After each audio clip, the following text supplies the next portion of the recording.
Gala, dili ka masayod nga dunay kaluwasan nga gitanyag ang Dios nga libre o kini nga kaluwasan iyang gitanyag alang sa tanang mga tao nga mutuo ngadto kaniya.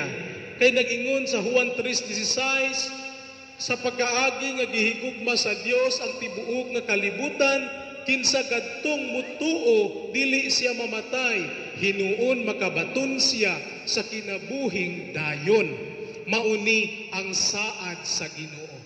Kinabuhing dayon. Hallelujah. Ninduta di ay higala kung imuhang dawaton ang Ginoo diha sa imong kinabuhi.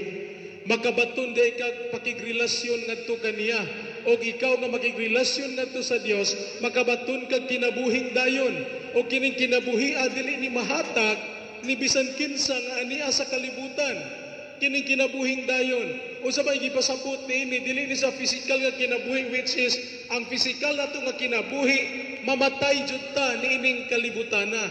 Ang kinabuhing dayon ato ning mabatunan higala espirituhanon kini nga mga butang igsoon. Mabatunan kini nimo sa imo lamang pagdawat